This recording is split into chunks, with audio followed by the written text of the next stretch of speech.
Hey everyone, Ray here.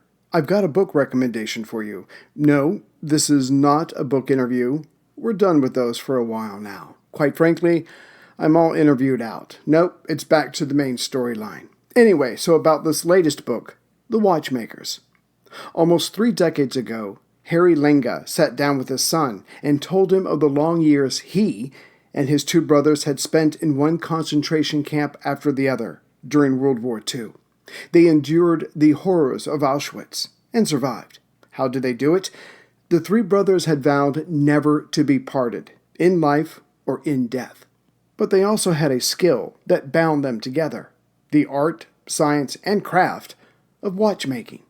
The Lenga family's journey from Poland to the German death camps to their liberation in 1945 is told in a new book, The Watchmakers, a moving and extraordinary epic of resilience, endurance, and faith in the face of inhumanity, and the unique horological skills that kept the 3 brothers together and alive during the darkest times of World War II. An important addition to Holocaust literature. The Watchmakers from Kensington Publishing is available everywhere books are sold. For more about The Watchmakers, visit scottlenga.com. lenga.com.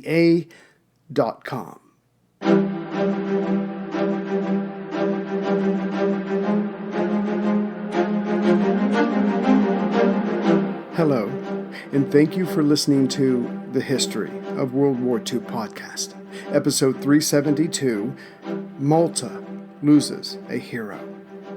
Last time, having gotten up to March of 1942, the defenders of Malta were at a low point. Yet they wondered, how could they not, could it get any worse? They were about to get an answer. Their latest convoy delivery had been a disaster. The island's airfields were being bombed daily. Hell, one bomb that landed near a pilot's residence at Takali actually lifted him up into the air 20 feet, and it placed him on the 2nd floor of his building. He was unhurt, but wasted no time in thanking his guardian angel. Either way, Malta was being pounded, and General Kesselring was not going to stop until the island was his. The Second Battle of Sirte, which resulted in little additional supplies reaching Malta, occurring on March 22nd, was covered last time, but it may be remembered that the Allied air response could have been more. Here's why it wasn't.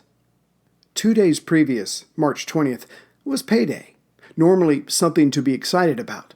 After all, by payday, most guys were down to their last shillings, but not so at this moment. The air raids had been so regular that the men did not have the normal amount of time to go out and spend their hard-earned currency on things that would make them forget the war, and March 20th was no different. On that day at Takali, just left or west of the center of the island, 2 pilots got to watch, there was little else they could do, as 63 Junkers 88s and their escorts flew by, giving the place the once-over. Kesselring's intelligence service had figured out that the enemy was keeping most of their newly arrived Spitfires here, along with many of the new pilots. So Zara Palace was hit, hard and often. By the time the pilots came out of hiding, they saw the handiwork of the Junkers. Buildings were on fire or simply gone. Hangars were a mess, their blast pens beyond tested, and several planes, or rather their shells, were on fire. Per the German records, this location had just received 114 tons of explosives, courtesy of the Axis pilots. The cleaning up started the moment the enemy planes were away. But the next morning, 200 planes flew over to finish the destruction. This time, 182 tons of bombs were left behind. The British pilots wondered how much longer the military structure of Malta could take this. And what was happening at the Zara Palace was happening at the other airfields and major urban areas. The pilot, who had been lifted 20 feet to be deposited on his 2nd-story building, Buck McNair, could still not believe that he was alive and in one piece. In fact, his hands kept rummaging all over his body for the next few minutes to make sure that all pieces and parts were present and accounted for. The only thing left for Buck to do was to check on the many bodies around him to see who was still alive. As he began to stumble towards the first body, he wondered why there wasn't more blood. Oh, he was relieved, to be sure, but curious, as there were obviously many bodies around him. But he got his answer when he touched a wall to steady himself. Despite its grayness, his hand slid down the wall, almost making him fall. When he looked at his hand, it was not gray, but red, with blood, as was the part of the wall he had touched. The dust, it seems, was covering everything, making it gray. Buck decided that was probably for the best. From there, it only got worse. The next body didn't even have a head. Another body was crushed, and one poor soul had something land on his head, practically cutting it in two. Buck quickly looked away, that is, until the man moaned. Amazingly, he was still alive, but could not be for long. No one could survive that. Which actually made Buck contemplate, for a second, whether he should shoot the man himself to put him out of his misery. On second thought, that was up to the medics. Buck left the building to go get this man some help. Another factor of too few Allied fighters trying to help with the Second Battle of Sirte, or of even defending Malta, was the rush that had been put on to get the Spitfires to the island. On March 21st, one day before the Battle of Sirte, 9 more Spitfires had arrived, but such was the haste that they had not yet been fitted with tropical air filters, nor were their guns aligned. But they made great targets for the Junkers flying overhead. Indeed, one Spitfire had to be sacrificed to create enough spare parts for the other surviving planes. Between this and having to share the new planes with the mostly American-manned 126 Squadron, the 249 fighter pilots simply had to wait their turn and not die until such time. So when the Second Battle of Sirte took place, Malta was able to send up a whole 5 Spitfires to help out. That is, as long as they could deal with the just over 200 Axis planes involved in that attack. As bad as the airfields were being treated, it wasn't any better for the various dock facilities around the island. So as the wounded convoy ships arrived at Malta, the brave Maltese workers got to it, but were hampered by the damaged facilities. Still, they started unloading, but soon the Ju-88s were back, further slowing down the unloading process. As we have seen, little was saved of the convoy and the ships were lost. But just before that, 18 Spitfires and Hurricanes were taken out of their crates and saved. But this news was balanced out by this next bit.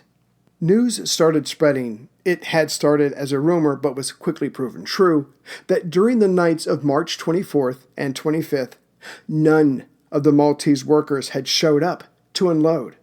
The British were beyond pissed, but slowly realized it wasn't fear that was keeping the locals from their work. No, there had been an administrative mistake on the British's part for not making sure that the workers were told to report for duty. As such, for those 2 nights that did not see a single Axis plane overhead, nothing had been unloaded of the vital supplies. Now, this was a major faux pas. Someone had to pay the price, and Air Marshal Hugh Pugh Lloyd was going to make sure it was not him, by making sure the axe fell on Governor Dobby. Hugh Pugh wrote to Churchill saying everything was Dobby's fault, and that the locals were too afraid to work, or just too lazy. The truth was, Hugh Pugh, like Dobby and a few others, were all on the administrative council and should have been aware of all details, certainly when it came to unloading these latest supplies, in sinking ships no less, while bombs and bullets were falling from the sky. No, this was Hugh Pugh's lowest point, morally speaking, alongside Malta's lowest point, literally speaking. A bit of good news, the Breckenshire and Talabat had sunk in shallow water, so the unloading of those vessels continued, kind of. Still, in the end, only 5,200 tons of the 26 tons of the convoy were salvaged, which meant simply Malta's offensive abilities had to be put on hold. For example, 37 Squadron now only had one operational Wellington, and their bombs and reconnaissance photos had been beyond price. They had saved so many lives. And more good news, another 7 Spitfires arrived on March 29th. Not that this mattered much compared to the dozens or hundreds of enemy planes that flew over the island each day. As if it could not get any worse, well, it did anyways.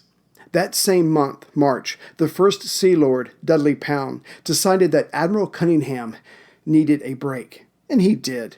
Yet he did not want to go like this, with the Mediterranean fleet at a low point. But orders were orders.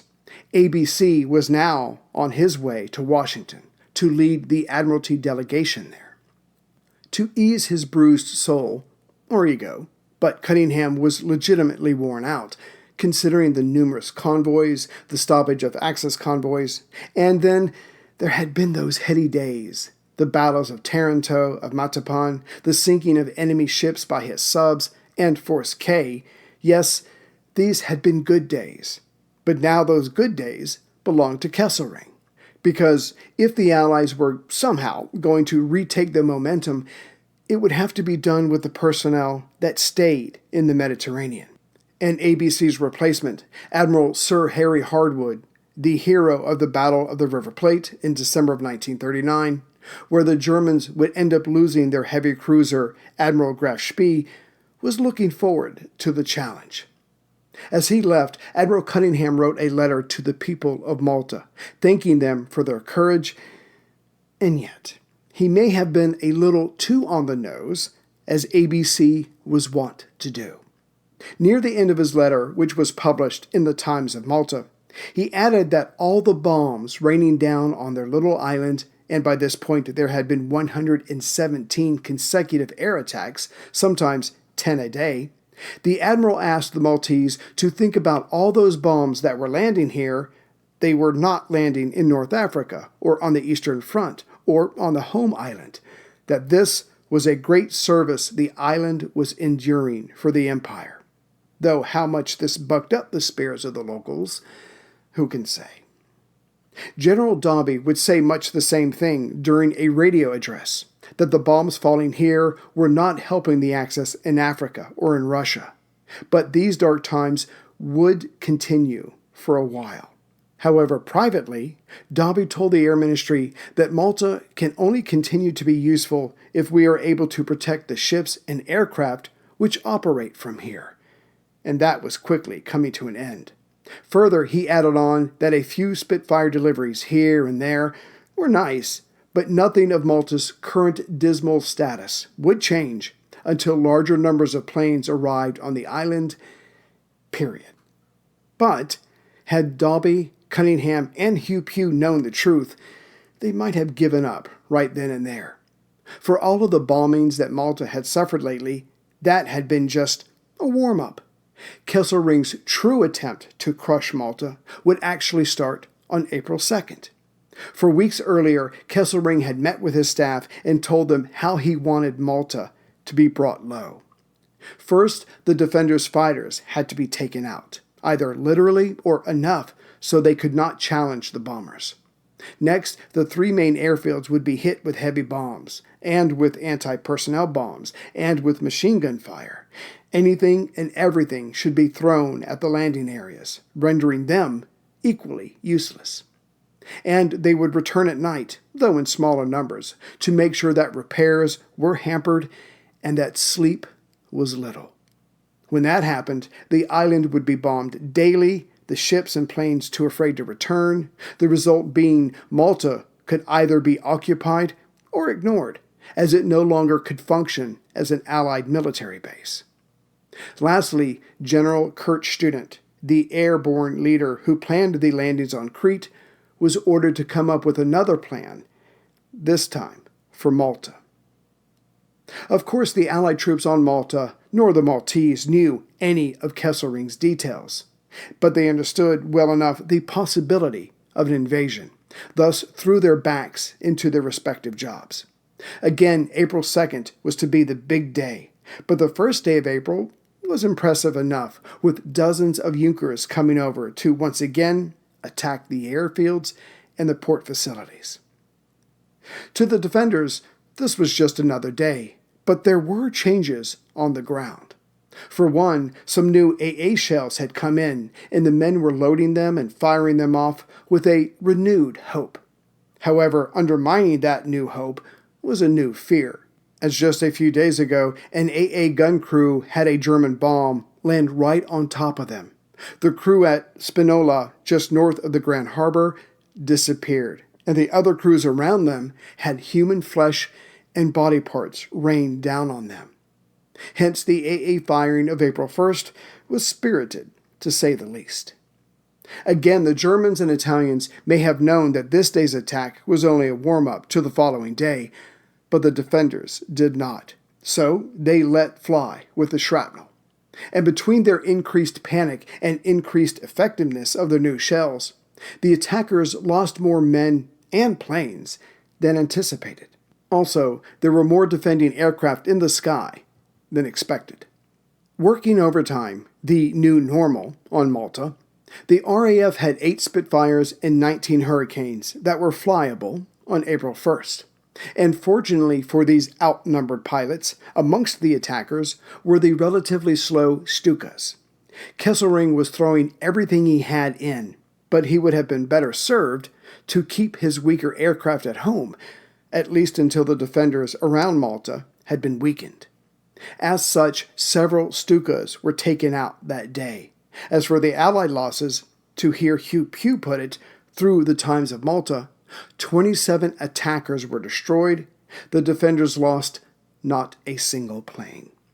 Which didn't sound right to RAF pilot Raoul Daudo Longley. He had been there for a while and had already lost too many friends. But if he needed tangible proof, the next time Raoul was aloft, there were only 8 planes around him. Clearly, somebody was lying. Staying with Raoul for a second, he, like every other pilot when not flying, was helping with cleaning up after each raid. This made him appreciate the ground crews even more. But the next day, as there had been no planes for him, when he was helping clear around his airstrip, a Ju-88 came along and the attended victims dove for the nearest slit trench. After the bombing stopped, the men got up, dusted themselves off, and smiled at each other, as to say, "Not today." But that's when 2 109s came in, hot and blazing. Back into the trench the men went. They survived the second attack as well, but realized Kesselring, or whoever was tweaking their attacks, was trying to remove as many personnel from the ground as possible. Yes, an invasion had to be coming. This intense bombing continued, and on April 7th, the Royal Opera House was destroyed. Located on the Scriberos Peninsula, which is mostly covered by Valletta, the capital itself, along with many shops and apartments, they were now in ruins, and those who happened to be there at the time were now missing. As the Opera House had been the pride of the Maltese, its destruction did not generate fear so much as anger. Clearly the Germans were trying to force the locals to submit, but that would not be happening. The islanders' dander was up. The venerable Opera House had been built in 1866. A fire gutted it in 1873, but it was revived in 1877. And there it stood. That is, until April 7th, 1942. Now it was just one more blast site where cleanup crews would go for bodies to be removed. As for the latest bomb victims, well, the ones that survived, they were given 3 days to gather their things and find a new place before having to return to work. Yes, this was horrible, this was unfair, but there was a war on. That night the Germans returned again, this time dropping incendiary bombs, trying to take out those who were cleaning up. So much for Kesselring's statement after the war when he said they deliberately avoided civilian targets. The next day, April 9th, the bombing continued. This time, the Sacred Heart Church in Slima was hit. For the Maltese, this proved that the enemy was out to break the will of the people. As one local put it, the enemy knows that our churches are dear to us. Families have been brought up under the shadow of their spires for generations, and it is their intention to hurt us where it hurts most. That same day, the Germans tried to reproduce their attack on a church by bombing the Rotunda Church near Takali, in the center of the island. But here, the third largest suspended dome in the world was protected either by a higher power or German inefficiency. The bomb landed on the dome, went right through it, but then bounced around and came to a halt, all without detonating. Clearly it was a miracle, which could not be said for a shelter at Lucca to the southwest of Takali. There, 25 civilians were killed when it received a direct hit. As the bombing continued, the Axis goals were being checked off. Water, electricity, and food delivery were now all irregular, to put it mildly. Also, homes were now being destroyed faster than ever. Before April, some 800 homes a month were destroyed. That number was increasing, which meant more and more people were now homeless. The government reacted to this by asking more and more people to take in refugees, which they did. But now no one could tell for sure when they would receive supplies to help with these increased number of hungry mouths. Hell had come to Malta. But as bad as it was for the homeowners or those who ran shops, the dockyards around Grand Harbor were hit even worse. The surface ships had already been ordered out as the AA gunners could not protect them any further, which left the Force K cruiser HMS Penelope in dock as she was still being repaired. But given the last few days, it was decided she too had to go. So many of her holes were filled with wood, and on the night of April 8th, she headed out of the harbor. But by now, there were so many shrapnel and bullet holes in her, she was unofficially known as HMS Pepperpot. The hell that the Royal Navy was going through wasn't anything new, but the intensity had risen in the last few days.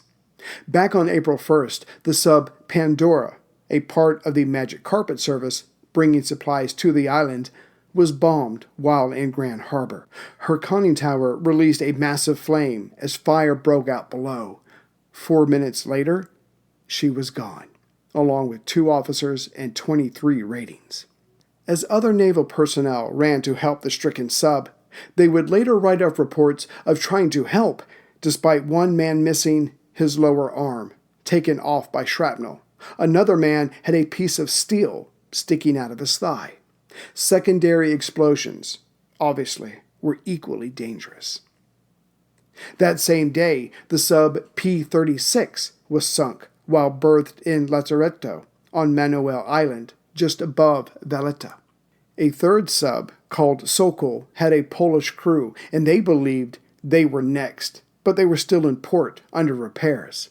Wisely, that crew worked on the sub only at night, and during the day it was moved and covered with a camouflage netting, which is the only reason it survived that day's attack. But Shrimp Simpson, the sub-commander, was still worried. To thank Shrimp for his use of his facilities, Boris Karnicki of the Sokol told him, "Don't worry, you and I will meet up after the war. In fact," he added, "when you come to Poland after the war, just ask for the office of the Commissar of the Socialization of Women." Clearly, the submariner thought highly of himself, as most men in uniform do. But Shrimp knew that even if the Polish sub was repaired, getting away from Malta was no longer an easy thing. The Germans had joined in with the Italians in laying mines around the exit points for Malta's ships and subs. Still, the Polish crew made it safely away 6 days later, which only depressed Shrimp more, as his stable of operable subs was shrinking fast. He had to consider the time when he would have to tell London and Hugh Pugh that he was unable to operate for the time being. Hopefully, it wouldn't come to that. Still in Shrimp's cupboard was the submarine Upholder. But for how much longer?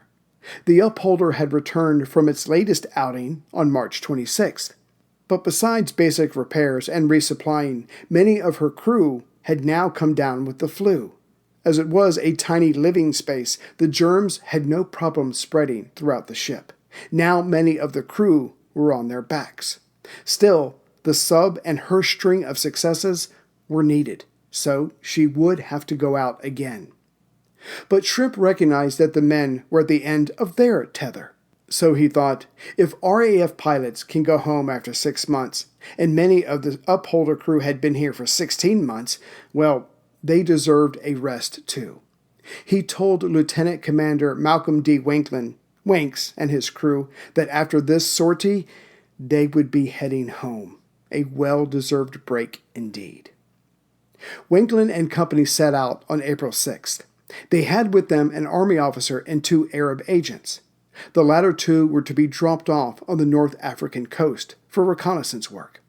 This was completed on the night of April 9th. Then the upholder was ordered to meet with the sub Unbeaten. She was already heading home and was directed to take that Army officer with them. This was done. The Unbeaten started west, while the upholder went back on her patrol, with each man, certainly Wanks, counting the days. He had already written a letter to his wife saying he would be home soon. As word came of another Axis convoy leaving Italy, Shrimp Simpson ordered the upholder, Urge, and Thrasher to be in position on April 15th to intercept. Yet the day before, April 14th, the sub Urge heard several depth charge explosions just to the northeast of Tripoli. The crew knew that an Italian reconnaissance plane had spotted an antenna and had called on the destroyer Pegaso to attack. It had to be the upholder, but the Urge's captain told his crew, "Don't worry, lads, the upholder can handle herself." It was best for them to get ready for tomorrow's attack. But when the time came, there were only 2 subs waiting for the convoy. The upholder did not report in, and in fact, was never heard from again. Lieutenant Commander Malcolm David Wanklin and his crew now passed into legend. It was either the Italian destroyer Pegaso or a mine near Tripoli which did in the upholder. Later investigations would lean towards contact with a mine, but as there was no debris ever discovered, it remains a mystery. Due to low morale overall and the contribution of the upholder, the Admiralty stepped outside its normal announcements to say something about the upholder and her crew. When, on April 22, 1942, the Admiralty announced her loss, the communiqué carried with it an unusual tribute to Wanklin and his men. It is seldom proper for their lordships to draw distinction between different services rendered in the course of naval duty, but they take this opportunity of singling out those of HMS Upholder under the command of Lieutenant Commander David Wanklin for special mention. She was long employed against enemy communications in the central Mediterranean, and she became noted for the uniformly high quality of her services in that arduous and dangerous duty.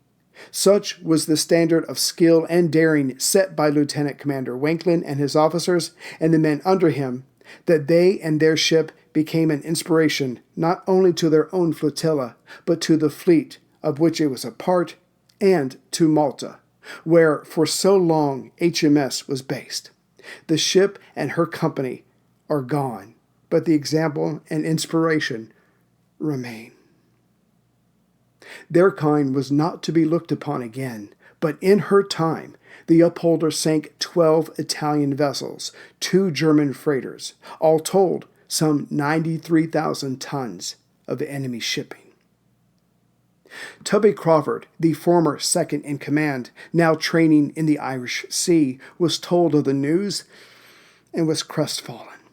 He told a local newspaper Wanklin always thought about his crew, and that though Wanklin did miss 2 patrols of the upholder, he had spent all that time worrying about his men and their ship. So even that had not been a break for the captain. Malcolm David Wanklin would be missed, and more like him were needed, if Malta was going to survive the summer of 1942. Postscript. The bombing rage will grow to such an extent that the 10th Flotilla will be removed from Malta and sent to Alexandria later in April. One such sub was the aforementioned Urge. She set out on April 27th, but never made it to Egypt. On May 6th, she was reported overdue. On board had been 29 crewmen and 10 passengers. Only in 2019 were her remains found. She had hit a mine while surfaced just outside Grand Harbor. The access mine lane was beginning to pay off. An investigation showed that the explosion had been so strong the bow of the sub had become separated, which caused her to sink quickly with no survivors. On April 27, 2022, the 80th anniversary of her final mission, the Royal Navy unveiled a memorial to HMS Urge and the sailors lost as a result of the sinking. Greetings, everyone, from Central Virginia. So I just had to take a moment after recording that because that was very emotional, having all those people that we've gotten to know over the years, some of them passing away or leaving their post when they're needed most, but such is war. I would like to thank and welcome aboard the latest members. Paul Milne from Ediba, Minnesota. Paul, I know I butchered that. I'm sorry, buddy. Timothy Morton from, here we go, Wauwatosa, Wisconsin. Mark Gosselin from Maine, Green, Maine, I think. I think I got that right. He donated and became a member. So, Mark, you're my new best friend. David Reeves from Port Orchard, Washington. Michael Teasdale from Newbury Park, California. And lastly, Reese Cormick from the Australian Capital Territory, so obviously somewhere down under. Hey, Reese, thank you very much for supporting the show. As for donations, there was Robert J. Kastner Jr., and Robert, I throw on the junior because I'm a junior, and gosh darn it, we should be proud of ourselves. Stephen Haas and Jeremy Thompson. So thank you for those who have become members, those who have donated. And lastly, I'm sorry, I almost forgot about this. I'm going to put this link in the show notes of this episode, but I just want to let you know there's a gentleman who reached out to me. He is trying to make a short film of World War II, but he's still at the Kickstarter stage. So if you could please go to my notes on this episode, click on the link, but he's basically trying to gather the money to make this project happen, which would really be cool. I'd like to see it because he was telling me about it, and I think it would be neat. So if you have just a couple of bucks to spare for a Kickstarter campaign about a short film about World War II, please check it out. And of course, you know how Kickstarter works. You either get all of your money or you don't, and I really hope he gets it. So I'm going to read this out, but I'm also going to put it on the show notes as well. So it's www.kickstarter.com/projects/Anthony Trolli, TROLI/Don't Shoot the Messenger. I love that, by the way. And I believe Don't Shoot the Messenger is the name of the project. So again, you got a couple of bucks, you got a couple of minutes. If you could help out, and maybe we can all get credit and become producers of this film, and that would be great. But anyway, anything you could do to help out would be greatly appreciated by all of us. Take care, everyone. Growing a business brings pressure. It's not easy to maintain momentum and still keep employees engaged. Fortunately, there's Insperity. Their scalable HR solutions help me with hiring, training, HR administration, and compliance while giving my employees competitive benefit options. When my people are able to thrive, my business can adapt and prosper. With Insperity, nothing seems impossible. Insperity, HR that makes a difference.